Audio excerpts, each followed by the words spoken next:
friends अस्सलामु अलैकुम नमस्कार मैं आज अन्य एक भिडिओ লৈ আহিছো আপোনালোকৰ মাজত আজি মই কি বনাইছো তাকে শেয়াৰ কৰিম ভিডিওটো যদি ভাল লাগে লাইক শেয়াৰ কমেন্ট কৰিব সাবস্ক্ৰাইব কৰিব পেজটো ফলো কৰিব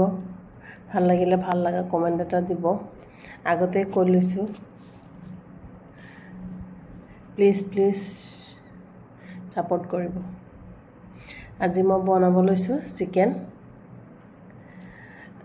1 কেজিতকৈ অলপ কম হ'ব 800 গ্ৰাম মান চিকেন হ'ব মই লৈ লৈছো লৈ পেলাই চিকেনখিনি মই এটা মছলা দি মেৰিনেট কৰি লম তাৰ কাৰণে মই হালধি গুৰি দিছো জলকীয়া গুৰি এয়া সফ গুৰি কৰি লৈছিলো সফ গুৰি এয়া হৈছে ধনিয়া গুৰি এখিনি জিৰা আৰু এয়া হৈছে জালুকৰ গুৰি এখিনি জালুকৰ গুৰি টেষ্ট অনুযায়ী নিমখ অলপ দি পেলাই মই গোটেইখিনি ভালকৈ হানি মেৰিনেশ্যন কৰি লম আদা নহৰু পেষ্টটো ক'ব পাহৰিলো আদা নহৰু পেষ্টটো দিব লাগিব আদা নহৰু পেষ্টটো দি দিছো দি পেলাই মই গোটেইখিনি ভালকৈ হানি লম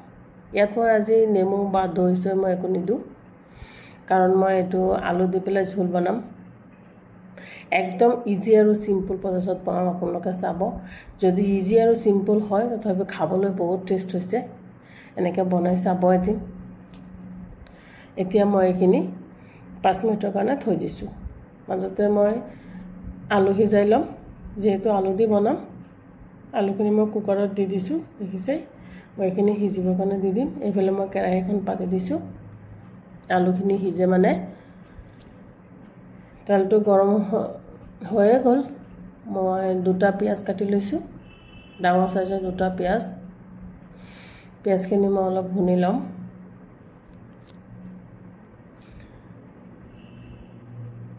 চিকেন তো বহুত প্ৰসেছত বনাব পাৰি বহুত ধৰণৰ বনাই ময়ো বনাও তেনেকে আগতেও বনাইছো কিন্তু আজি মই আলু দি পেলাই কেনেকৈ ঝোল বনাইছো একদম সিম্পল আৰু ইজি প্ৰসেছত হেতুৱে শেয়াৰ কৰিছো এতিয়া মই মেৰিনেট কৰি থম চিকেনখিনি দি দিম মই কিন্তু ইয়াত এক ফুটা পানী নিদু দেখাই পাইছে মই পানী সানি একো দিয়া নাই আৰু নিদু মই গেছটো মিডিয়াম ফ্লেমত কৰি থম ঢাকি দিম ইয়াৰ পৰা চিকেনৰ পৰা নিজে পানী ওলাব পানী ওলাই মছলাখিনি হতে নিজে ভুনা হ'ব মই এক ফুটা পানী নিদু এয়া দেখাই পাইছে পানী ওলাই আছে আৰু ওলাব এমন লৰাই পেলাই আকৌ ঢাকি দিম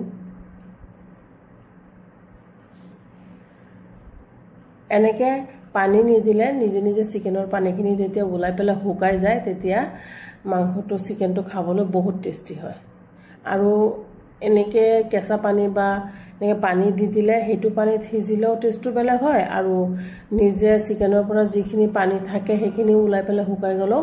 টেষ্টটো বেলেগ হয় হেকাৰণে মই পানী দিয়া নাই চিকেনৰ পৰা যিখিনি পানী ওলাইছিল হেখিনি ওলাই পেলাই হেখিনি দিয়ে সিজিব আৰু হেখিনি পানীখিনি হুকাই গলে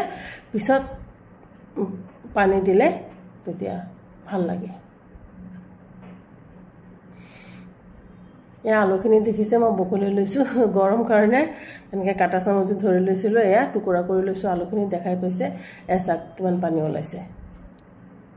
মই কিন্তু এক ফুটা পানী দিয়া নাছিলো এইখিনি হুকাব লাহে এতিয়া মই গেছটো অলপ বঢ়াই দিম কাৰণ পানীখিনি হুকাব লাগিব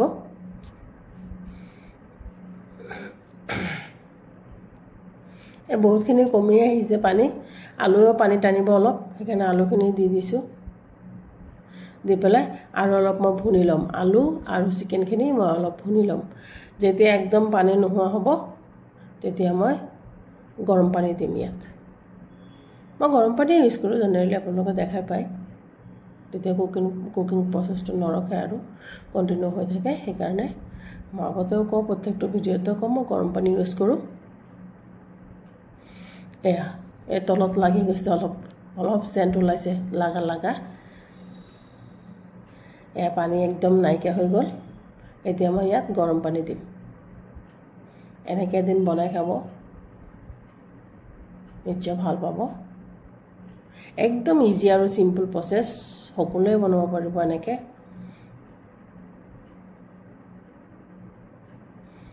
মই অন্য কোনো ইয়াত মছলা ইউজ কৰা নাই দেখাই পাইছে জিৰা ধনিয়া চফ মানে গুৱামৰিটো চফ জালুক আদা নহৰু পিঁয়াজ তেজপাত এইখিনি এতিয়া মই ইয়াত গোটা গৰম মছলা দিম ইলাচি আৰু দালচেনি অলপ দিম আৰু অন্য একো নিদিওঁ এয়া মই লাষ্টত দিয়াৰ কাৰণ হ'ল ইয়াৰ ফ্লেভাৰটো এতিয়া থাকি যাব আৰু মই 2 মিনিটমান ভালকৈ উতলাই ল'ম এতিয়া ইলাচি দালচেনিৰ গোন্ধটো খুব ধুনীয়া ওলাব এতিয়া সেইকাৰণে মই লাষ্টত দিছোঁ এয়া অলপ পৰ থৈ দিছিলোঁ এয়া চাওক কি ধুনীয়া কালাৰ হৈছে আৰু বহুত টেষ্ট হৈছে খাবলৈ মই লগতে পোলাও বনাইছিলোঁ মই দেখুৱা নাই এয়া খুব ধুনীয়া কালাৰ হৈছে আৰু খাবলৈ বহুত টেষ্ট হৈছে মই লগতে পোলাও বনাইছিলোঁ এয়া পোলাওৰ লগত খাবলৈ বহুত টেষ্ট হৈছে ভিডিঅ'টো যদি ভাল লাগে শ্বেয়াৰ কৰি